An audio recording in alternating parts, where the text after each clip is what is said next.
Hi everyone, I'm Matt Jordan from Jordan Fabrics here in Grants Pass, Oregon. Today we're going to be making the mix and match pattern.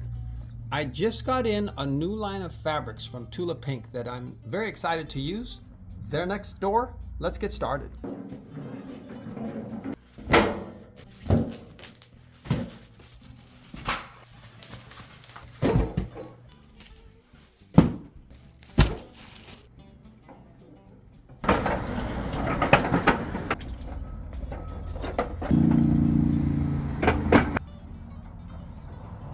So I'm going to pick out about 40 prints, and I'm kind of sorting them right now into colors and tones so I can get a good mix of all the different colors that are available to us here. These are the 40 prints that I picked out to use in the mix and match pattern. I just wanted to go very bold so that the colors would really show up whatever background we decided to use, whether it's dark or light. We have all the fabrics, the 40 fabrics that we need picked out. The reason we need 40 is we're going to do 120 squares, and that gives us 3 squares, 5-inch squares each. It gives us 40 prints times 3 is 120, 5-inch squares. I'm going to roll this out, be sure the fabric is looking good before I split the folds. The reason I'm going to split the folds is because if I cut these now, it would give me 2 layers of this fabric. But I'm going to split the folds, and I'm going to separate the fabrics then, and I'll have 1 layer of 40 different prints. So that'll give me 40 pieces.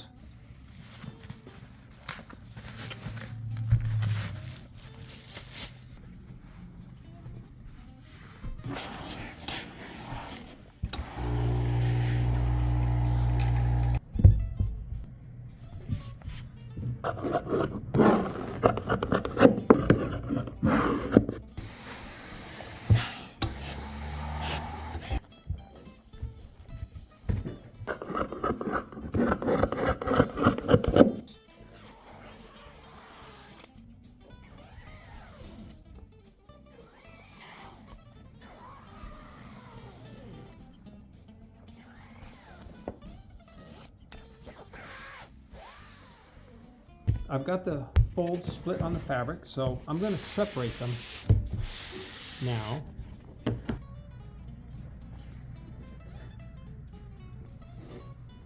I simply just placed them down where they were, but it's just half a layer now. I've got James helping me do some of the stacking, and I was talking to James about doing cutting. It's all step by step. You've got to be sure your cloth is ironed nicely. You want to be sure you stack it real nicely and flat, and then that helps you take care of doing straight cutting. But all the steps are very important towards getting a nice, neat cut, and it's something we enjoy doing here. It's Saturday down here at the shop, and so I just flipped the lights on. I'm going to grab my metal template today and get serious about cutting today. And I'm always serious about it, but sometimes I use different techniques and tools. Today I'm going to use my metal template. Hope you enjoy it. It's not an extra thick cut. It is 20 pieces of fabric, but it's not, a regular 20 layers that you cut off the bolt because we split the folds. So it's like cutting 10 layers. Of course, just cut what you are comfortable cutting. Cut 1 layer, 2 layers, whatever you like to cut. It doesn't matter. I know I say that every time, but it's important because it helps you get straight cuts. And it looks like there's nobody here because there's no one here but James and I, and we're really enjoying this today.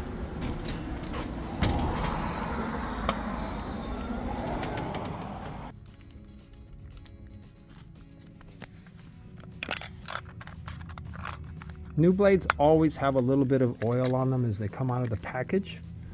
So I like to wipe it down a little bit. These fabrics are covered in plastic. It's not going to be a problem. I'm changing the blade because this one that I have been using, I used yesterday, and I did a lot of cutting, and I'm starting fresh cutting today. And I want to be sure my blade is nice and sharp. If you're using a blade at home, I'm going to guess it just depends how much sewing and cutting you do. It really does, and it's so hard for me to tell you. But if you feel the blade start dragging, or you're not getting to the bottom, to the green mat, like, if it's skipping layers, change the blade, absolutely. I'm gonna check to be sure I get every layer. We have plenty of room.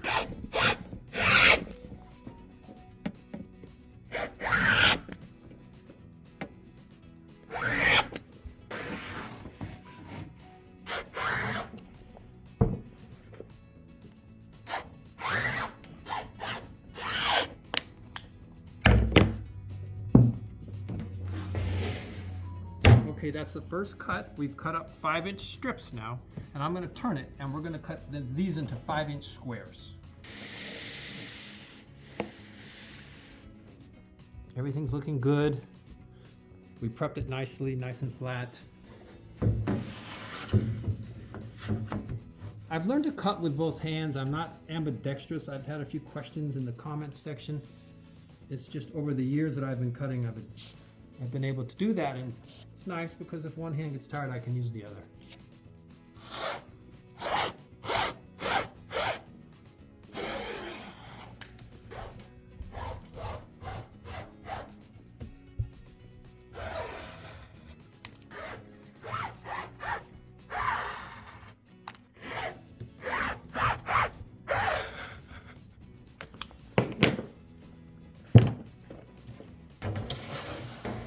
So we'll clear the edges off here.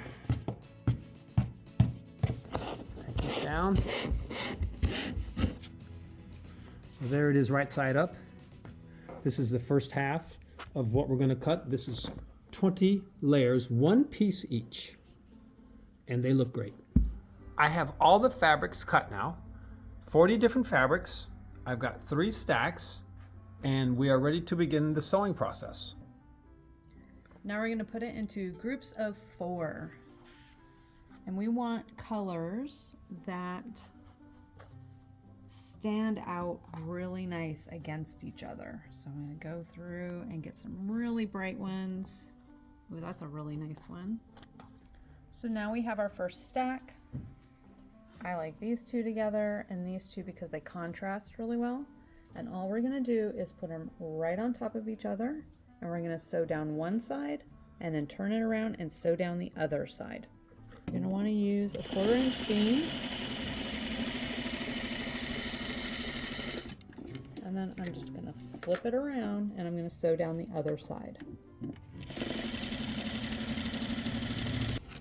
We've got these squares sewn now, and I'm going to cut them. And you're going to want to find where your stitching is. And my stitching is here and here. If I can get this in the square part here, be nice. There we are, lined up. Now we're going to cut 2.5 inches. Cut this right in half, 2.5, right there. And now I'm going to cut a 1/2 inch off the bottom here. Just going to turn my board a little bit here.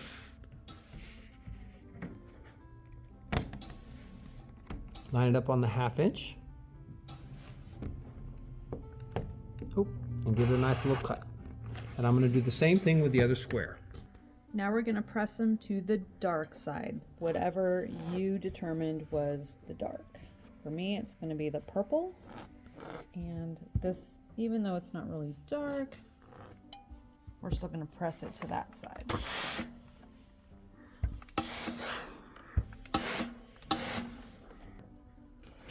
I'm going to make some diagonal cuts on these squares now, and I want to put the seam allowances going the same way here. And these will rest on top with the seam allowances heading in the other direction.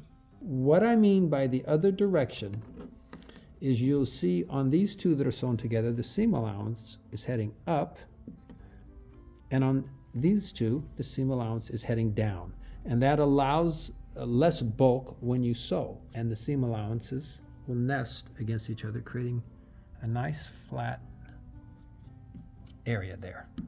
The next cut that I'm going to make is going to be a diagonal cut on both of sets of these squares. And the cuts, here's the first one, and now the second one will go in the opposite direction. So I'm simply going to put the ruler the other way, and make a nice, looks good, nice little cut. Now that they're cut, we're going to take one side, we're going to slightly separate them, and then we're going to do a switcheroo. And then we're going to do the same thing the next side. We're going to do a switcheroo. We're going to take this one and put it on that one, and this one and put it on that one. And then we're going to take it to the machine and sew it. Okay, now we're going to sew them, all 4 of them, down the long side. And they are going to nest right in there. But you're going to want to be careful on this one because it's biased, so it will stretch. So you just want to be super gentle.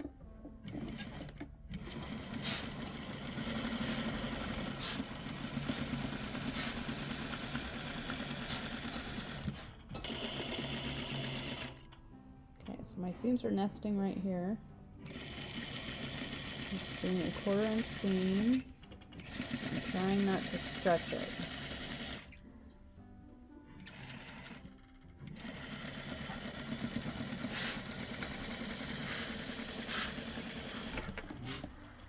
We're going to stack them so all the little parts of the triangles are on my right. And they're all facing the same direction. Okay. So now, since this is bias, it's going to stretch. So we just want to peel it open gently. Give it a press and some steam. Give it some steam.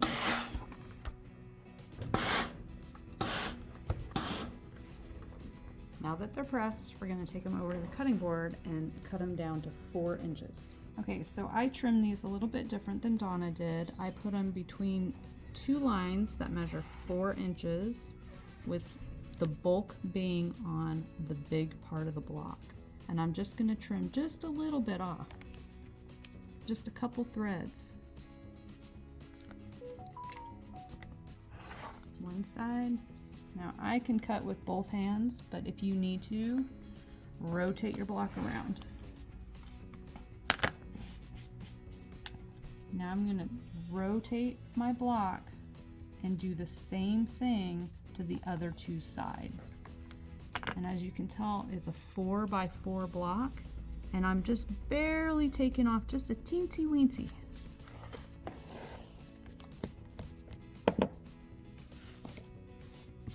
We're just going to trim all 4 of them to 4x4 inches.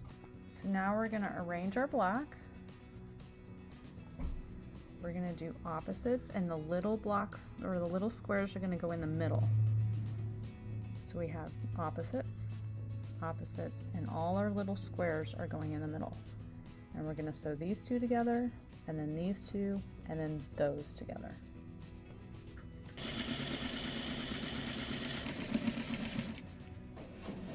And one nest right here.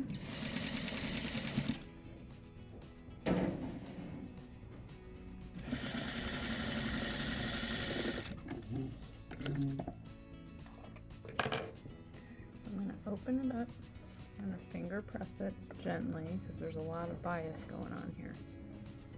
And then this one I'm going to go this way. So the top one's going that way and this one's going that way. And now I'm just going to put them together and sew down this side.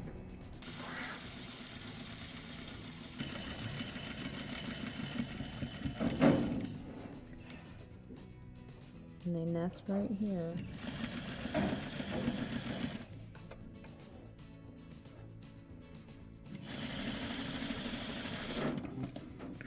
And we're going to see how good we did on our center square. Oh, not too shabby. So it matches pretty good on all 4 spots. In the center matches pretty good too. I'm happy with that. Let's take it to the ironing board and give it a press. We've got the patchwork blocks done now for the mix and match pattern that we're doing, and I'm going to start to lay them out on the table. These get laid out on point, so this will be like the top, and we'll take it down to the bottom. 6. We have the squares laid out in the mix and match, and it's looking good even with the wood background. I really like it. We'll go through later. I'm going to go through later and just change some of the squares to maybe even up the colors a little bit, but it's looking very good. I'm going to cut the backgrounds and off we go. This is the background fabric that we've chosen from the True Colors line from Tula Pink. And it's a white background. It's got most of the colors in the pattern that's on it that we have in the top. And I think our squares are going to look really nice with this background. The first cut we're going to make is 11.5 inches, and we're going to do that twice.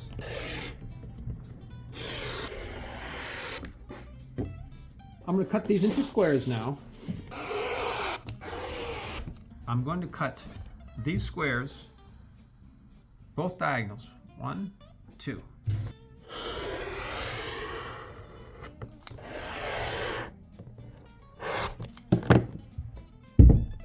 All right. These triangles that I just cut are going to go along the outside edge, and they will be fitting like so. Next, we need a smaller triangle for all 4 corners. I'm going to cut a 6-inch strip out of this fabric.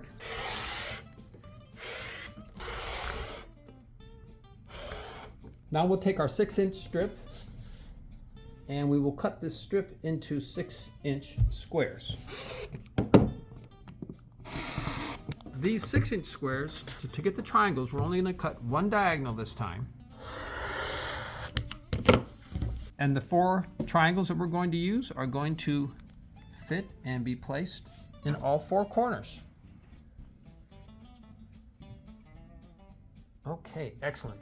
There's our outside border, so to speak, of the light confetti fabric, I like to call it. And now the last thing we need is our squares to fill in, to bring everything on point and looking really good.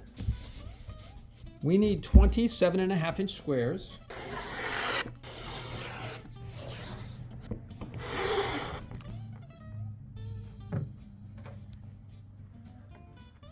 Okay, that is the last square in, and the quilt is looking good. I'm going to have Jennifer sew this, and I can't wait to see it sewn. While we're waiting for our quilt to be sewn, we might want to take a look at what Donna did with this pattern. It was her original pattern. She designed it, and she's got a lot of good hints and tips, and let's take a peek if you'd like. I'm Donna Jordan from Jordan Fabrics. I've just finished working out a new pattern. It's called Mix and Match. We're going to take charm squares and we're going to mix them up, and then we're going to stitch them back together, and we're going to make them all match. This is a free pattern, and you can get it by clicking the link right below the video. That way, if you'd like to make it along with me at home, you can. So let's get started. For the size quilt that I'm making, I'm using 3 sets of charms, so there's 120 charms here. These are Robert Kaufman Connect the Dots, and they're kind of a wide range of bright batiks, but any charms will work. You just want to have some color changes in your set. The only other fabric we're going to need is 2 yards of whatever background you want to use, but we're going to play around with the background a little bit later. So what I'm going to do is separate these into stacks of 4, and all I'm going to do is try to get 4 different colors in a stack. It doesn't really matter which ones you use, just try to get 4 unique colors if you can. It's okay if you have 2 reds in one stack, but try to get a nice variety. Here are all my sets of 4s, and let's take the first stack and head right to the sewing machine. First step is to take the 2 darker ones. We'll just say those are the darker ones, and then take 2 lighter ones and put them on top. We want to put them right sides together. Now, you know, with batiks, it's sometimes hard to tell which is the right and which is the wrong side. If you can't tell, then it really doesn't matter. You can go ahead and use either side. We're going to line them up carefully and stitch down 2 sides. So I'm doing a 1/4 inch seam down the one side and then down the other side.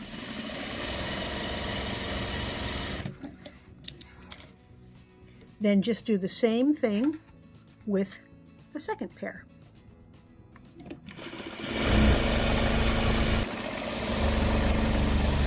Next step is to cut each of these in half.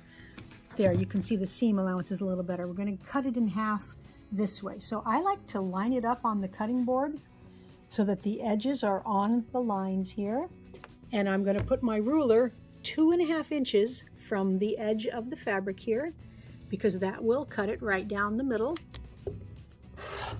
And then I'm going to cut a 1/2 inch off of the length here. So again, I'm lining this up on the 1/2 inch line there, and I'm just trimming off 1/2 inch. Now I'm going to do the same thing with the second pair. Now we'll take these pairs over to the ironing board. I want to iron these open now with the seam allowance toward the darker fabric. So the easiest way is to put what we called the light down and then peel this open so the seam is nice and straight, and then give it a little pressing.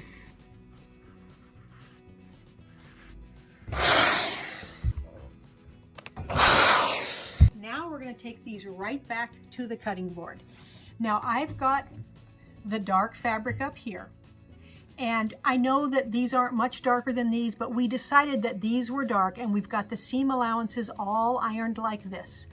Now I'm going to take this block and flip it over so that the dark is on the light and the light is on the dark. And again, it doesn't really matter what color they are, but look, my seam allowances are going in opposite directions. That is what matters. I'm going to line these up. The seam allowances are nesting, and I'm going to do the same thing here. They're right sides together, seam allowances are nesting, and now I'm going to cut them on the diagonal. Now they're going to get cut on the diagonal, but in opposite directions. So this one's going to go this way, and then this one's going to go the opposite way. So let me show you. I'm just going to line this up from corner to corner here and cut. And now the other one, I'm going to turn my ruler facing the opposite way and cut. Now we're going to take these triangles here, and I'm just going to switch them around. That's going to go with that guy, and that's going to go with that guy. Same thing here. This top one is going to go with that, and this one's going to go with this. Now we've got 4 pairs. I've got all 4 pairs over at the sewing machine here. So I'm going to take this first one. This is exactly how I had it stacked up over at the cutting table. And I'm going to stitch along the diagonal here. Now it's easiest if on this pair, if I start at this end, because when I stitch here, these seam allowances are going down. They're both going the same way. They're supposed to be going the same way. They don't nest. They both go down. So just line up your points there and stitch along the diagonal here.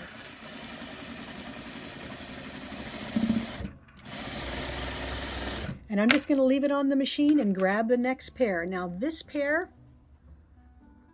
I'm going to start at this point so that those seams again go away from the way I'm stitching.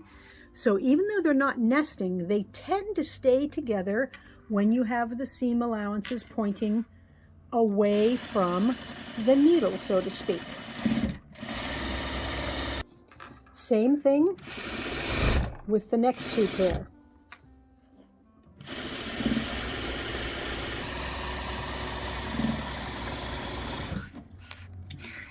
Now I'm going to take these back to the ironing board, and I'm going to iron each one exactly the same way. So I like to put the little triangle here and peel this open this way and then press it.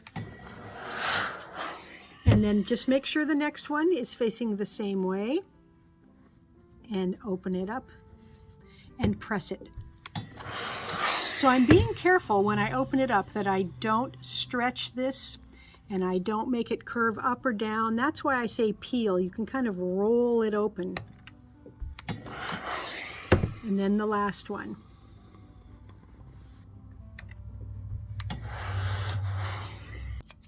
The next step is to cut off these little dog ears. That's these little pointy triangles that are in the corners of the blocks. And they add bulk, and they make it so it's hard to get everything laying nice and flat. Now we're going to trim these down so they are exactly 4 inches. So I'm going to trim a little bit off of these 2 sides that don't have any seams in them. So trim off of these 2 sides. The easiest way to do that is to get your ruler and put the 4-inch line right in this corner, and then just trim a little bit off of that side and a little bit off of this side.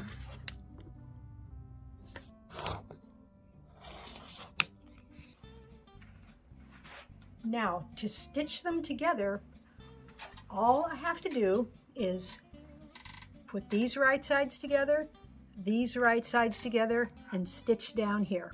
The nice thing about these seam allowances is that they are nesting right here.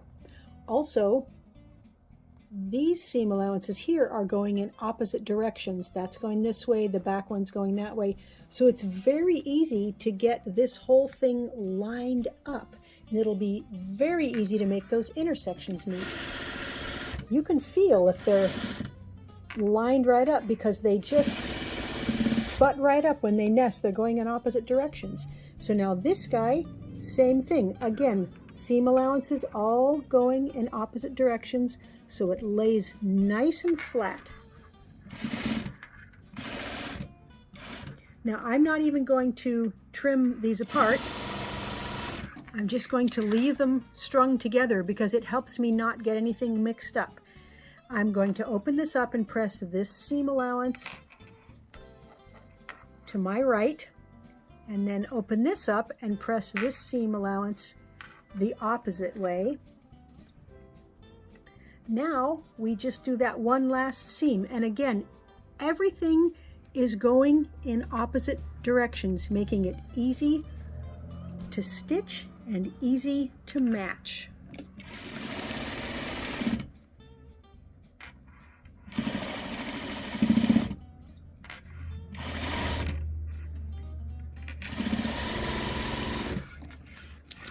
Now when we open this up, you can see, we'll finger press it a little, very nicely matched all the way around. And these ones here, that's not perfect. That's because when we sewed this, the seam allowances weren't nesting. But these don't show very much if they're not perfectly matched. It's these guys that you want to match, and right here, and they came out just exact. I've got all the blocks done, and now it's time to make a difficult decision. I need to pick out a background color. Now you can just lay out your blocks right next to each other like this, and you'll get some very interesting secondary patterns as you go. But I think for this quilt, I want to highlight each block a little more, and one way to do that is to put these blocks on point with some blank space between all of them. So when you lay out a quilt like this, the background is very prominent, and the color you pick can really change the appearance of the quilt. I've picked out 4 different choices here, and I think what I'm going to do is just lay some blocks on each color and see what it looks like, see which one we like the best. Now, of course, you can use white as a background. White always makes a nice background, and the patchwork, they really pop off of this nice bright white. Black is another good option. I use black as a background a lot of times, and it really makes the patchwork show up very vibrantly. Now we're getting a little more wild. I've got a nice bright orange here.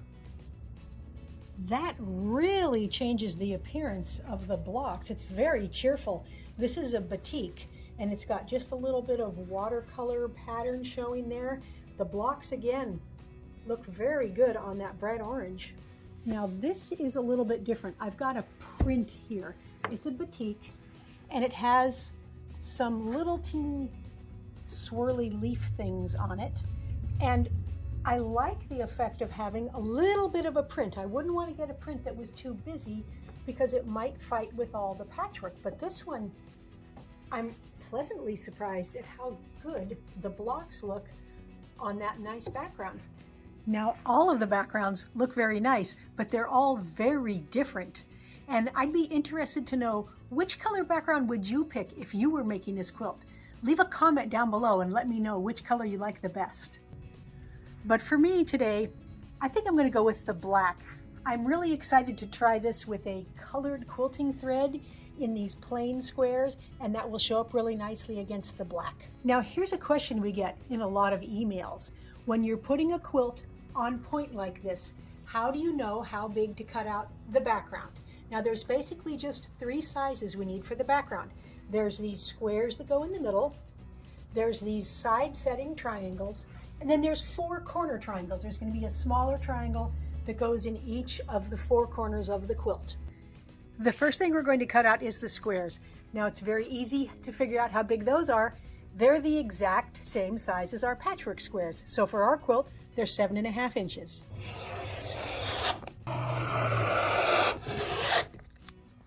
So these guys will fit right in these empty spots here. Now we just need to cut the side setting triangles and then some little smaller triangles to go in the 4 corners. And figuring out how big to cut those triangles is a little more difficult. The easiest way is if you're making someone else's pattern, they're going to tell you exactly what size you need to cut. So we're going to take an 11.5 inch square and we're just going to cut it along both diagonals. So just put your ruler from corner to corner, slice it, and then you can turn it this way and give it another slice.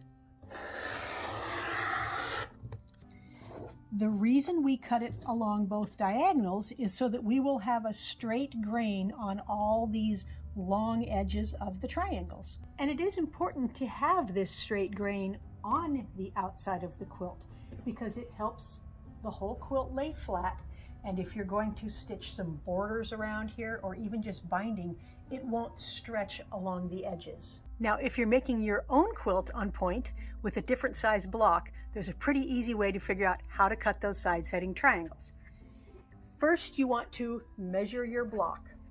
So my block is 7.5 inches right now. Now that's the unfinished size because I haven't stitched things onto this. So the finished size of this block, after we take out those seam allowances, is going to be 7 inches. So you're going to take the finished size of your block and you're going to multiply it by the square root of 2. Now that's that number right there, but you can always find that on your calculator. You can just do 2 square root and it's 1.414. You don't need all those little numbers. So for our block, we're going to go 7 times 1.414.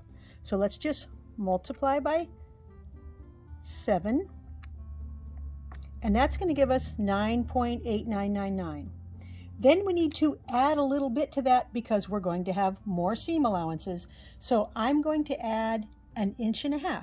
So just add 1.5, and that's going to give me 11.3999. I'm going to round it up to 11.5 inches, and that is exactly how big we cut our blocks. And then remember, these blocks get cut on both diagonals, and that gives you these 4 triangles that came out of here, and that's the exact size you need for your side triangles. Now when you're cutting your triangles, be sure to always round up. Cut them to a little bit bigger if you've got a decimal in your calculations there.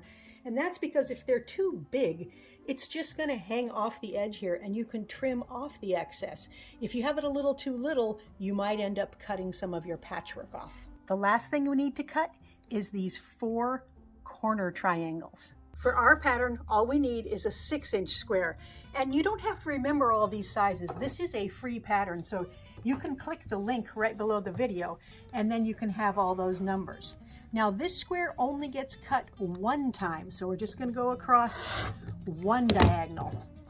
The reason we only cut these once is because now we have the straight grain on the outside still, and our whole quilt, or on the outside edges, is going to be straight grained and won't stretch.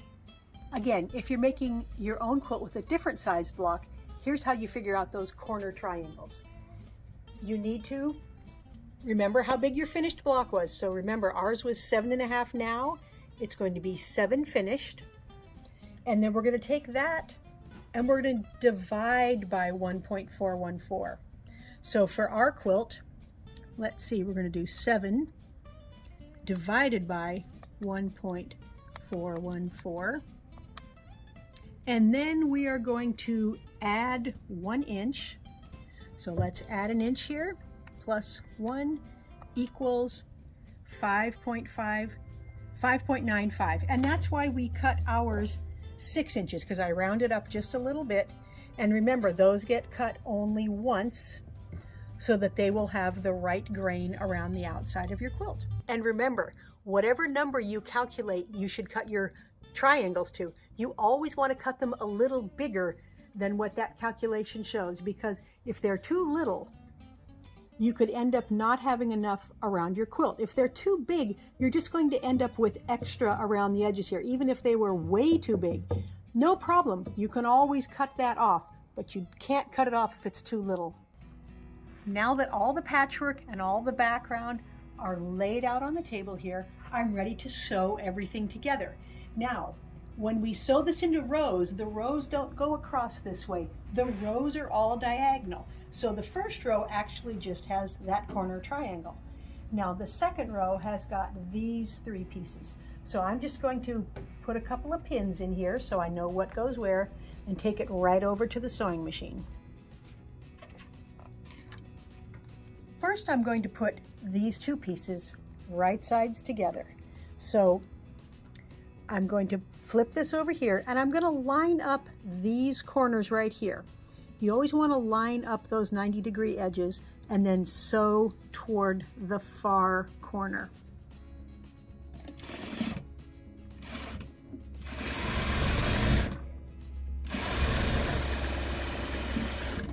And I'm going to finger press toward the background here.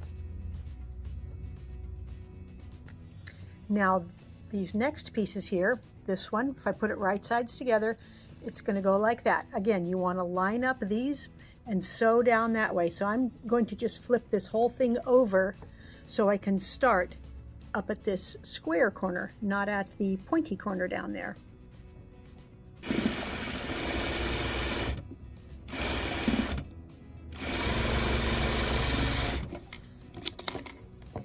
Again, I'm going to press that seam allowance toward the background, and then I'm going to take it right back over to the table.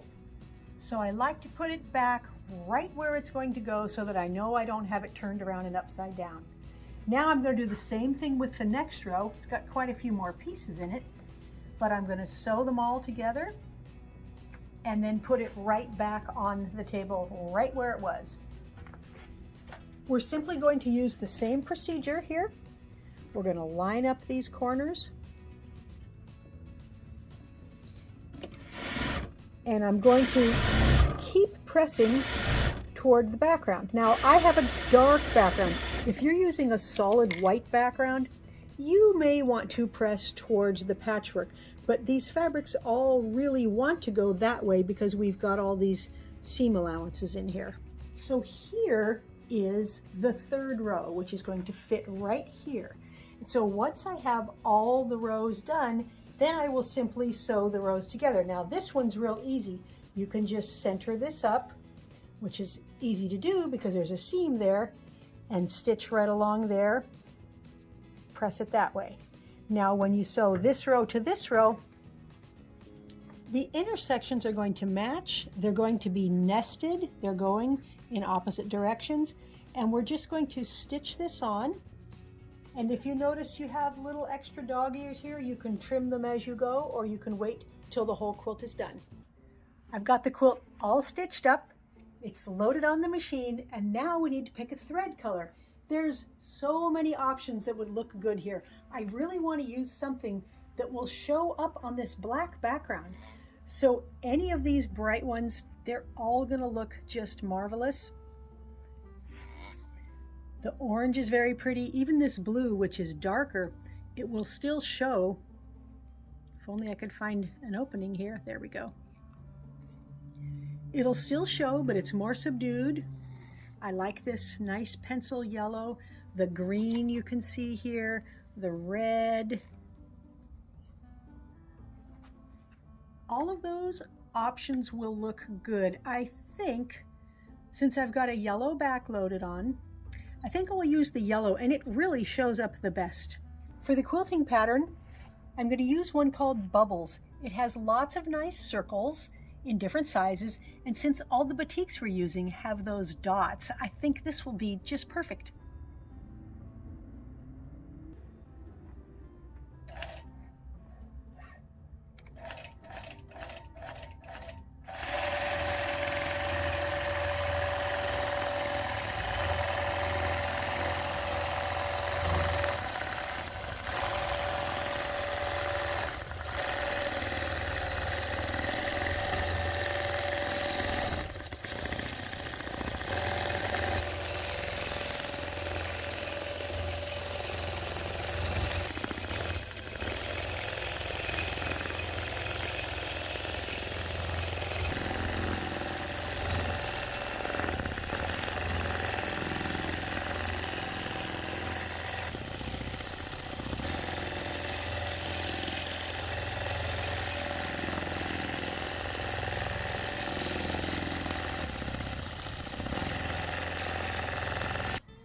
I've got the mix and match quilt all done. I'm very happy with how it turned out. It's very cheerful in these nice bright colors. The quilting really shows on that black background, but completely recedes in where the patchwork is, which is great because the patchwork is already nice and bold.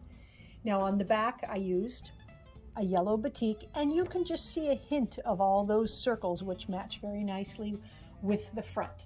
It turned out about 50 by 60. Very easy to make this a different size. Just use more packages of charm squares. So remember, I used 3 packs to make all the squares here, 2 yards for the background. And on this one, I decided not to put a border on. It just looked like it was done, but you certainly could add borders to make the quilt bigger or to frame it in some nice bright batiks. Now I tried the mix and match pattern out in a different color combination, and I just made a little table runner.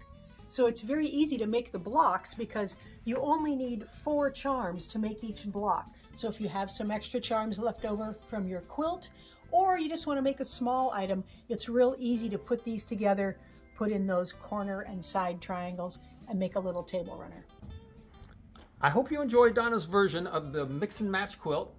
We've got ours done here, and I really enjoy this quilt. I love color, and Tula Pink certainly uses color in her designs. I decided to add borders just to do something a little bit different. And this is a 2.5-inch border, and this is a 4-inch border that we added. And I happen to like these colors, the blues and the purples and that type of thing, and it will help draw those out of the quilt. I could have used like yellow and red, and it would give it a completely different look. So that's something to think about, and something that you can kind of customize your quilt on. Everything cut very easily. I think the sewing went together easily for Jen. Altogether, this was a fun project. Thank you for spending some time with us today watching the video. I hope you enjoyed the video. If you like what we do here at Jordan Fabrics, please subscribe to our YouTube channel. That will help us out very much. And until we see you again next time, happy quilting.